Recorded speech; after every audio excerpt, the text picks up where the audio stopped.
ನಮಸ್ಕಾರ ಎಲ್ರಿಗೂ. ನಾನು ಶ್ವೇತಾ.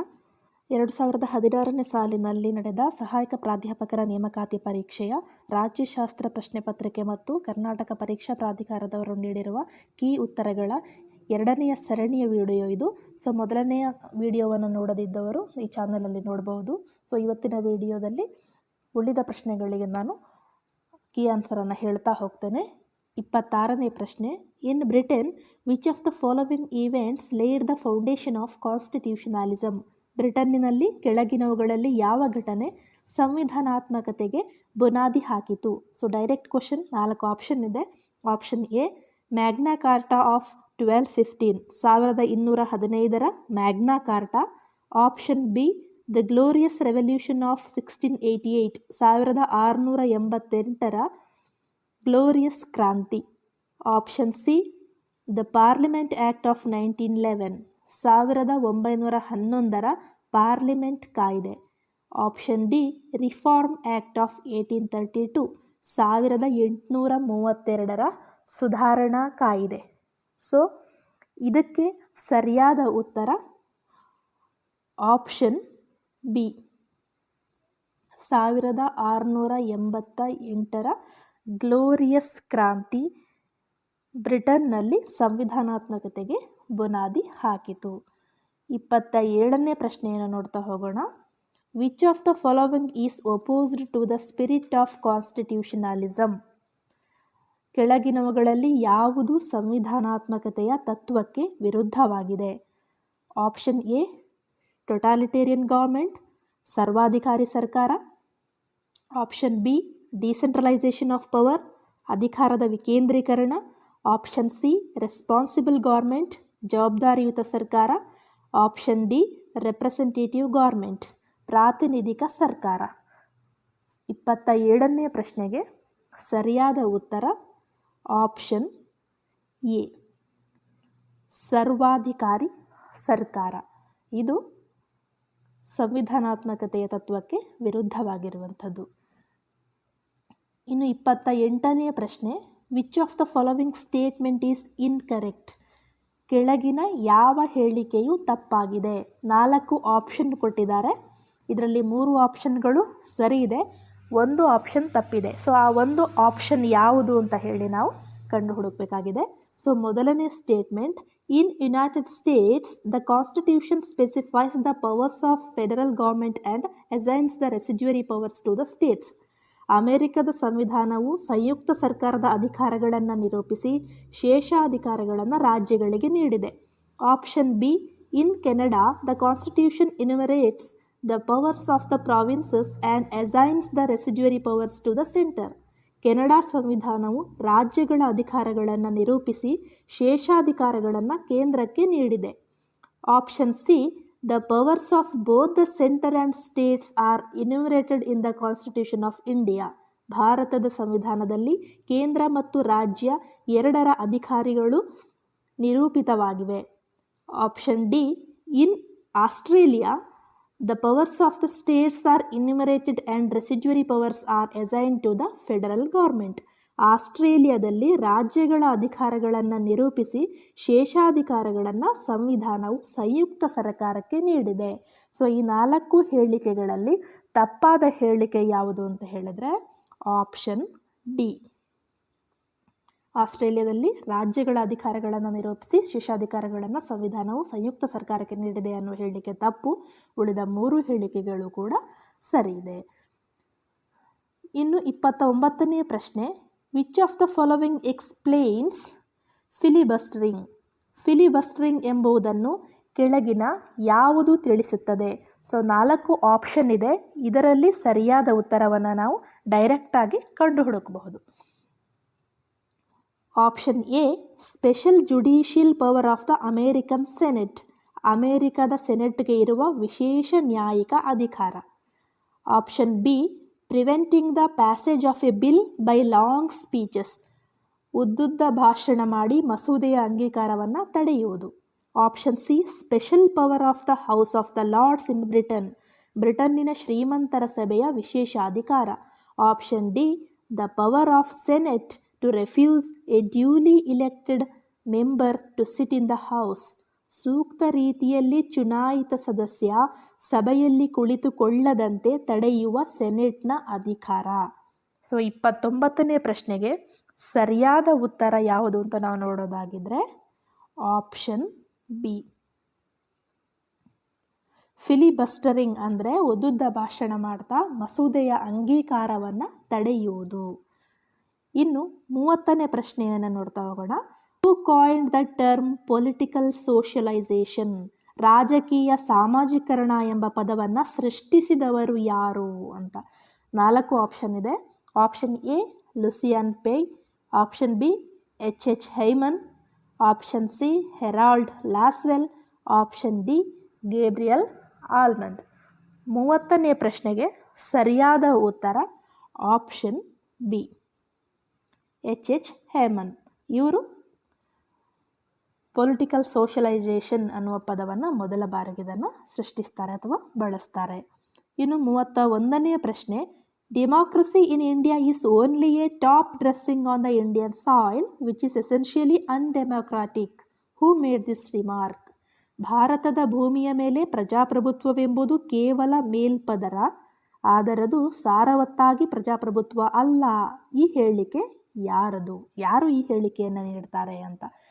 ಸೊ ವ್ಯಾಖ್ಯಾನಗಳನ್ನು ತಿಳ್ಕೊಳ್ಳೋದು ತುಂಬ ಇಂಪಾರ್ಟೆಂಟ್ ಅಂತ ಗೊತ್ತಾಗುತ್ತೆ ನಮಗೆ. Option A Rajendra Prasad, option B Mahatma Gandhi, option C BR Ambedkar, option D MN Roy.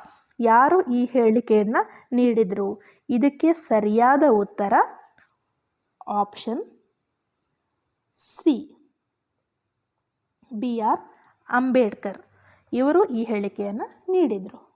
ಇನ್ನು 32ನೇ ಪ್ರಶ್ನೆಗೆ ನಾವು ಹೋಗೋದಾಗಿದ್ರೆ, the concept developed by Vinayak Damodar Savarkar is. Vinayaka Damodar Savarkar ಅವರು ವಿಕಾಸಪಡಿಸಿದ ಪರಿಕಲ್ಪನೆ ಯಾವುದು? Option A Hindu Rashtra, option B Hindutva, option C Hindu oligarchy ಅಥವಾ ಹಿಂದೂ ಅಲ್ಪಜನಾಧಿಪತ್ಯ, option D Hindu hegemony, Hindu ಆಧಿಪತ್ಯ.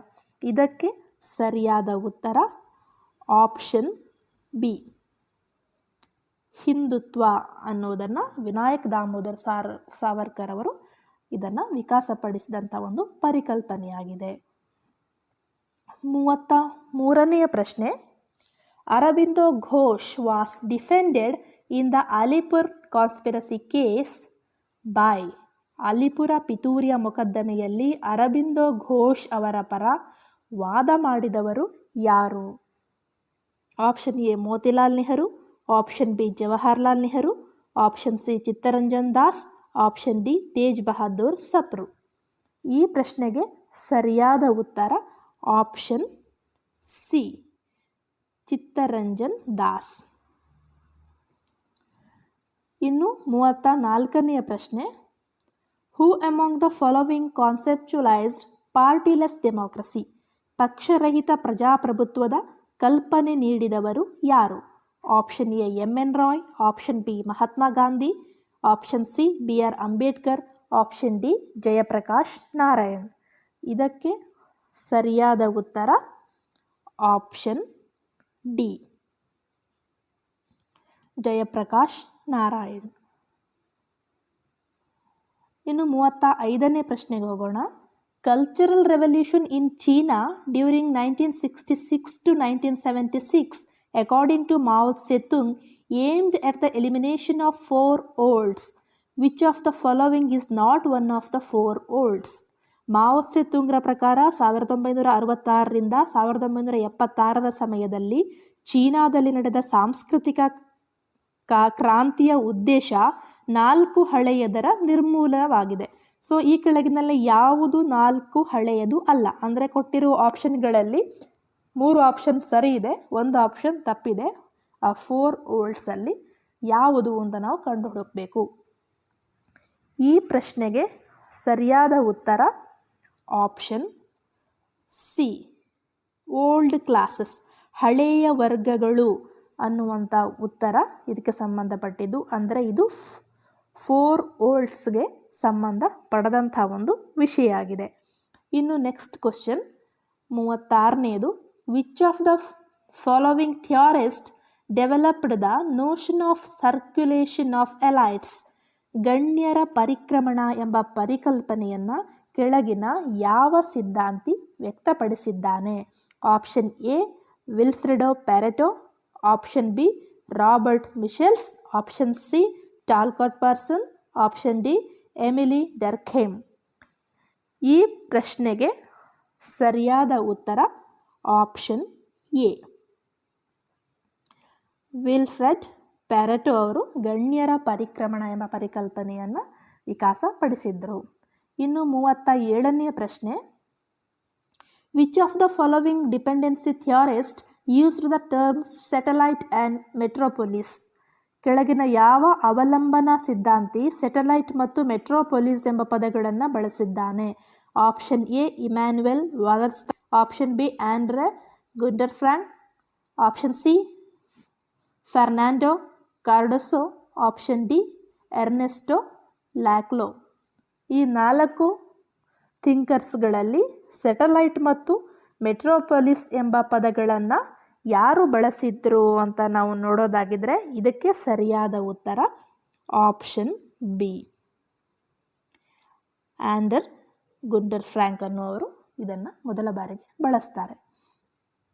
ಇನ್ನು 38ನೇ ಪ್ರಶ್ನೆ, which of the following statements is not correct? ಕೊಟ್ಟ 4 ಹೇಳಿಕೆಗಳಲ್ಲಿ ಯಾವುದು ಸರಿಯಾಗಿಲ್ಲ ಅನ್ನೋದನ್ನು ನಾವು ಕಂಡು ಹುಡುಕಬೇಕಾಗತ್ತೆ. Option A interest groups represent a form of diffusion of power outside state. ಹಿತಾಸಕ್ತಿ ಗುಂಪುಗಳು ರಾಜ್ಯದ ಹೊರಗಿನ ಒಂದು ಬಗೆಯ ಚದುರಿದ ಅಧಿಕಾರವನ್ನು ಪ್ರತಿನಿಧಿಸುತ್ತವೆ. Option B single party system is one where all parties are legal. Option C coalition politics is the hall mark of multi party system.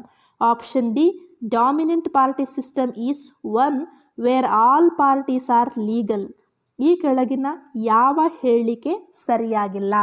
ಇದಕ್ಕೆ ಸರಿಯಾದ ಉತ್ತರ ಆಪ್ಷನ್ ಬಿ. ಆಪ್ಷನ್ ಬಿ ಏಕಪಕ್ಷ ಪದ್ಧತಿಯ ವ್ಯವಸ್ಥೆಯಲ್ಲಿ ಎಲ್ಲ ಪಕ್ಷಗಳೂ ಕಾನೂನುಬದ್ಧವಾಗಿರುತ್ತದೆ ಅನ್ನುವಂಥ ಹೇಳಿಕೆ ತಪ್ಪು. ಇನ್ನು 39ನೇ ಪ್ರಶ್ನೆ, which of the following is correct with regard to bureaucracy? ನೌಕರಶಾಹಿ ಅಥವಾ ಬ್ಯೂರೋಕ್ರಸಿಗೆ ಸಂಬಂಧಿಸಿದಂತೆ ಕೆಳಗಿನ ಯಾವ ಹೇಳಿಕೆಗಳು ಸರಿಯಾಗಿದೆ? Option A permanent office holders, ಶಾಶ್ವತ ಹುದ್ದೆ ಹೊಂದಿರುವವರು. Option B temporary office holders, ತಾತ್ಕಾಲಿಕ ಹುದ್ದೆ ಹೊಂದಿರುವವರು. ಆಪ್ಷನ್ ಸಿ ರಾಜಕೀಯ ಹುದ್ದೆ ಹೊಂದಿರುವವರು, political office holders. Option D makers of public policies, ಸಾರ್ವಜನಿಕ ನೀತಿಯನ್ನು ಮಾಡುವವರು. ಈ ಎಲ್ಲ ಹೇಳಿಕೆಯಲ್ಲಿ ಯಾವ ಹೇಳಿಕೆ ಸರಿ ಅಂತ ನಾವು ನೋಡೋದಾಗಿದ್ರೆ ತುಂಬ ಸರಳವಾಗಿದೆ ಉತ್ತರ ಆಪ್ಷನ್ ಎ. ಬ್ಯೂರೋಕ್ರಸಿ ನೌಕರಶಾಹಿ ಅಂದರೆ ಶಾಶ್ವತ ಹುದ್ದೆ ಹೊಂದಿರುವವರು ಎಂಬ ಹೇಳಿಕೆ ಸರಿಯಾಗಿದೆ. ಇನ್ನು 40ನೇ ಪ್ರಶ್ನೆ, the boycott of public institutions like government schools, colleges, law courts by Gandhi was part of what ಅಂತ? ಸರ್ಕಾರಿ ಶಾಲೆಗಳು, ಕಾಲೇಜುಗಳು ಹಾಗೂ ಕೋರ್ಟುಗಳ ಬಹಿಷ್ಕಾರ ಗಾಂಧಿರವರ ಪ್ರಕಾರ ಯಾವುದರ ಭಾಗವಾಗಿತ್ತು ಅಂತ ಕೇಳಿದ್ದಾರೆ. ಸೊ ಇಲ್ಲಿ 4 ಆಪ್ಷನ್ ಇದೆ. ಮೊದಲನೇ ಆಪ್ಷನ್ ಸೆಲ್ಫ್ ಪ್ಯೂರಿಫಿಕೇಷನ್, ಆತ್ಮಶುದ್ಧೀಕರಣ. Option B purification of state. Option C non cooperation. Option D passive resistance. ಆತ್ಮಶುದ್ಧೀಕರಣ, ರಾಜ್ಯದ ಶುದ್ಧೀಕರಣ, ಅಸಹಕಾರ, ಸಹನಶೀಲ ಪ್ರತಿರೋಧ. ಸೊ ಯಾವುದು ಗಾಂಧಿಯವರ ಪ್ರಕಾರ ಸರ್ಕಾರಿ ಶಾಲೆಗಳು, ಕಾಲೇಜ್ ಹಾಗೂ ಕೋರ್ಟ್ಗಳನ್ನು ಬಹಿಷ್ಕಾರ ಮಾಡಿದ್ದು ಯಾವುದರ ಭಾಗ ಅಂತ ನಾವು ನೋಡೋದಾಗಿದ್ರೆ ಇದಕ್ಕೆ ಸರಿಯಾದ ಉತ್ತರ ಆಪ್ಷನ್ ಸಿ ಅಸಹಕಾರ. ಇವೆಲ್ಲವೂ ಅಸಹಕಾರ ಚಳವಳಿಯ ಒಂದು ಭಾಗವಾಗಿತ್ತು. 41ನೇ ಪ್ರಶ್ನೆ, which are the characteristics of legal rational bureaucracy as propounded by Max Weber? Max Weber ಪ್ರತಿಪಾದಿಸಿದ ಕಾನೂನಾತ್ಮಕ ವೈಚಾರಿಕ ನೌಕರಶಾಹಿಯ ಲಕ್ಷಣಗಳು ಯಾವುದು? 4 ಸ್ಟೇಟ್ಮೆಂಟ್ ಕೊಟ್ಟಿದ್ದಾರೆ. ಇದರಲ್ಲಿ ಎಷ್ಟು ಸರಿ ಅಂತ ನಾವು ಹೇಳಬೇಕು. 1, 2 ಅಥವಾ ಎಲ್ಲವೂ ಸರಿನಾ ಅಂತ. ಇಲ್ಲಿ ಮೊದಲನೇ ಹೇಳಿಕೆ, every official and every office is part of A hierarchy of authority. ಪ್ರತಿಯೊಂದು ಹುದ್ದೆಯೂ ಪ್ರತಿಯೊಬ್ಬ ಅಧಿಕಾರಿಯೂ ಅಧಿಕಾರದ ಶ್ರೇಣಿಯ ಒಂದು ಭಾಗ. ಆಪ್ಷನ್ ಎರಡನೇ statement, an administrative agency functions in accordance with stipulated rules. ಆಡಳಿತಾತ್ಮಕ ಅಂಗವು ನಿರ್ಧರಿತ ನಿಯಮಗಳ ಅನ್ವಯ ಕಾರ್ಯನಿರ್ವಹಿಸುತ್ತದೆ.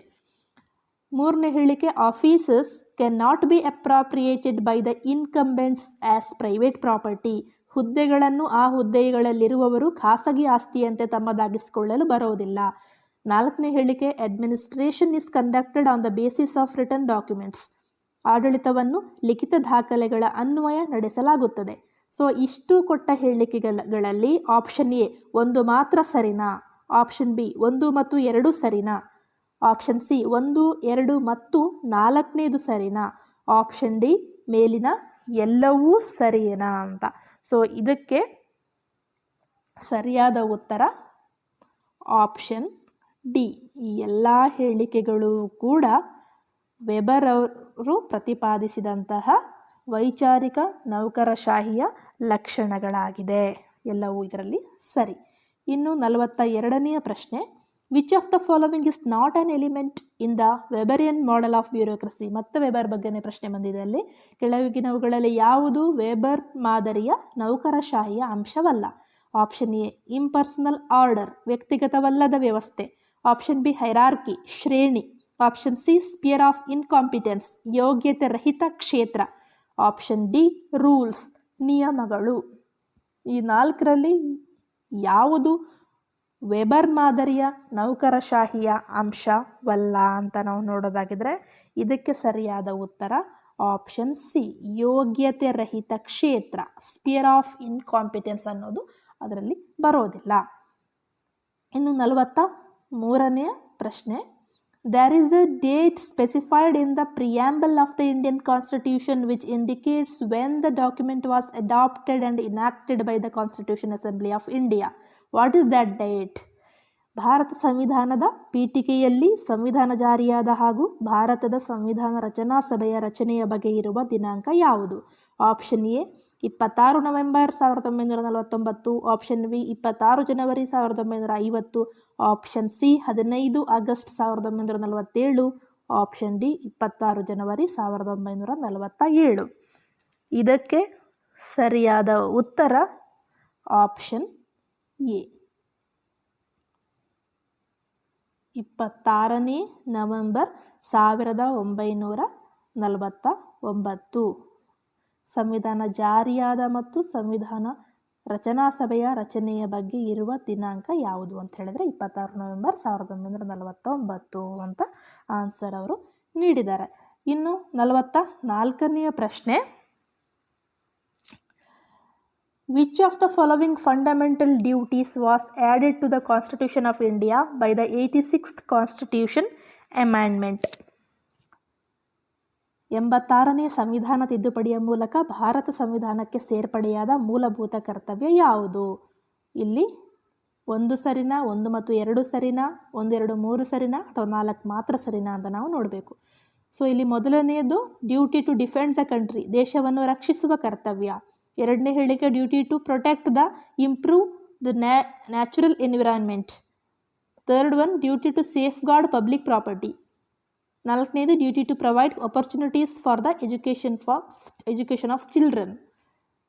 1ನೇದು ದೇಶವನ್ನು ರಕ್ಷಿಸುವ ಕರ್ತವ್ಯ, 2ನೇದು ನೈಸರ್ಗಿಕ ಪರಿಸರವನ್ನು ರಕ್ಷಿಸುವ ಹಾಗೂ ಸುಧಾರಿಸುವ ಕರ್ತವ್ಯ, 3ನೇದು ಸಾರ್ವಜನಿಕ ಆಸ್ತಿಯನ್ನು ರಕ್ಷಿಸುವ ಕರ್ತವ್ಯ, 4ನೇದು ಮಕ್ಕಳ ಶಿಕ್ಷಣಕ್ಕೆ ಅವಕಾಶ ಕಲ್ಪಿಸುವ ಕರ್ತವ್ಯ.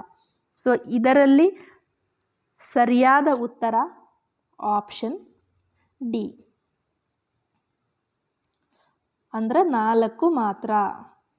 ಇಲ್ಲಿ ಮಕ್ಕಳ ಶಿಕ್ಷಣಕ್ಕೆ ಅವಕಾಶವನ್ನು ಕಲ್ಪಿಸುವ ಕರ್ತವ್ಯವನ್ನು 86th ಕಾನ್ಸ್ಟಿಟ್ಯೂಷನ್ ಅಮೆಂಡ್ಮೆಂಟಲ್ಲಿ ಮಾಡಲಾಗಿದೆ. ಇನ್ನು 45ನೆಯ ಪ್ರಶ್ನೆ, The right to property in the Constitution of India was taken away from the chapter on fundamental rights and put as a new Article 300A by which constitutional amendment? Bharat ಸಂವಿಧಾನದ ಮೂಲಭೂತ ಹಕ್ಕುಗಳ ಅಧ್ಯಾಯದಿಂದ ಆಸ್ತಿಯ ಹಕ್ಕನ್ನು ತೆಗೆದು 300A ಹೊಸ ವಿಧಿಯಲ್ಲಿ ಹಾಕಿದ ಸಂವಿಧಾನದ ತಿದ್ದುಪಡಿ ಯಾವುದು ಅಂತ ಕೇಳಿದ್ದಾರೆ. Direct question. ಇದಕ್ಕೆ ಸರಿಯಾದ ಉತ್ತರ ಆಪ್ಷನ್ ಡಿ, 44ನೆಯ ತಿದ್ದುಪಡಿ. ಇನ್ನು 46ನೇ ಪ್ರಶ್ನೆ, which amendment to the constitution of India added the 11th schedule? ಭಾರತ ಸಂವಿಧಾನದ ಯಾವ ತಿದ್ದುಪಡಿ 11ನೇ ಪರಿಶಿಷ್ಟವನ್ನು ಸೇರಿಸಿದೆ? ಆಪ್ಷನ್ ಎ 42ನೇ ತಿದ್ದುಪಡಿ, ಆಪ್ಷನ್ ಬಿ 44ನೇ ತಿದ್ದುಪಡಿ, ಆಪ್ಷನ್ ಸಿ 73ನೇ ತಿದ್ದುಪಡಿ, ಆಪ್ಷನ್ ಡಿ 74ನೆಯ ತಿದ್ದುಪಡಿ. ಇದಕ್ಕೆ ಸರಿಯಾದ ಉತ್ತರ ಆಪ್ಷನ್ ಸಿ 73ನೆಯ ತಿದ್ದುಪಡಿ.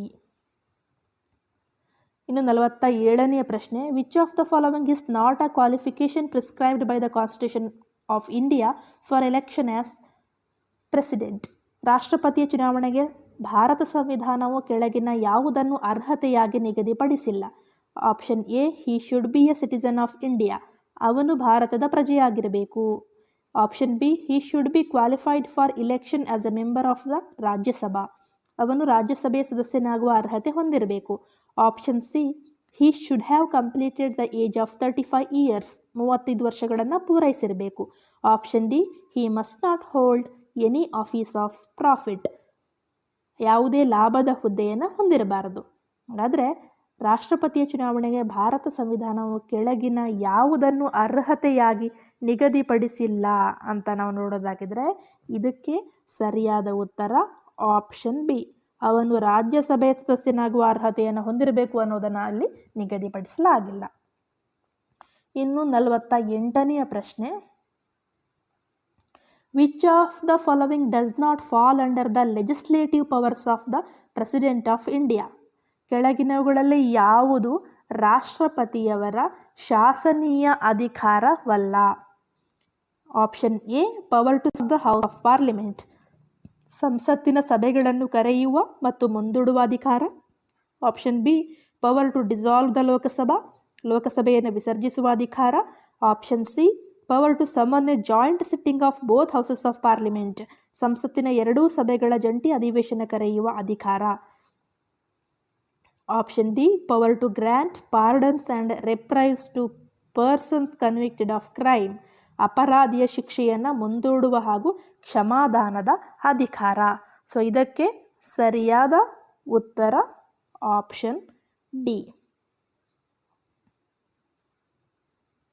ಸೊ ಇದು ರಾಷ್ಟ್ರಪತಿಯವರ ಶಾಸನೀಯ ಅಧಿಕಾರ ಅಲ್ಲ ಅಂತ ಹೇಳಲಾಗಿದೆ. ಇನ್ನು 49ನೆಯ ಪ್ರಶ್ನೆ, according to article 331 of the Constitution of India, the President is empowered to nominate not more than 2 members to the Lok Sabha from which community dash community ಅಂತ ಕೊಟ್ಟಿದ್ದಾರೆ. If he is of the opinion that this community is not adequately represented in that house, name the community.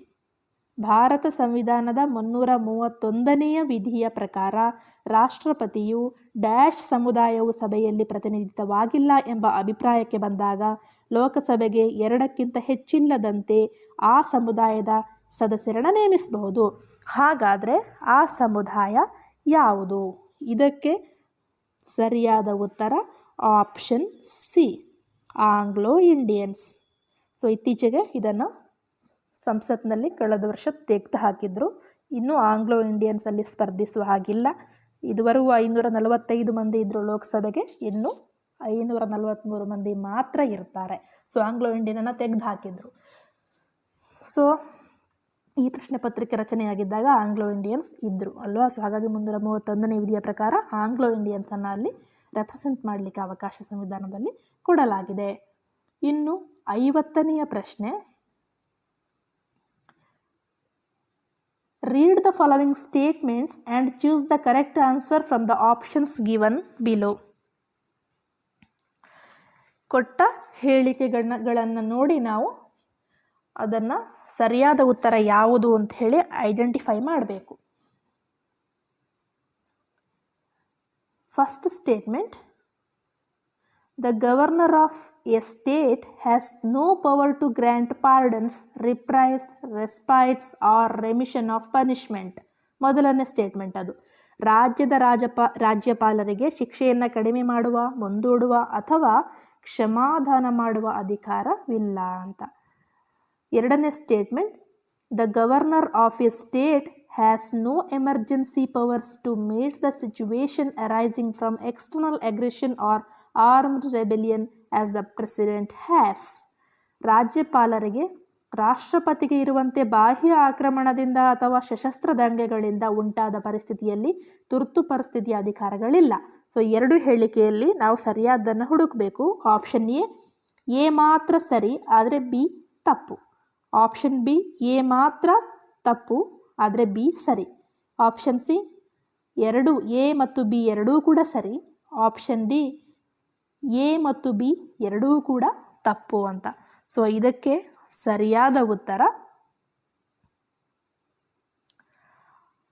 Option B.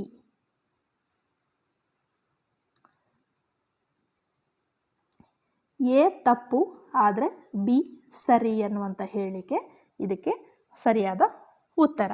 So ಇವತ್ತಿನ ಸೆಷನ್ನಲ್ಲಿ 25ರಿಂದ 50ನೇ ಪ್ರಶ್ನೆಯವರೆಗೂ ಹೇಳಿದ್ದೇನೆ. So next ವಿಡಿಯೋದಲ್ಲಿ ಇನ್ನುಳಿದ ಪ್ರಶ್ನೆಗಳನ್ನು ಈ ಉತ್ತರಗಳೊಂದಿಗೆ ತಿಳಿಸ್ತಾ ಹೋಗ್ತೇನೆ. Thank you.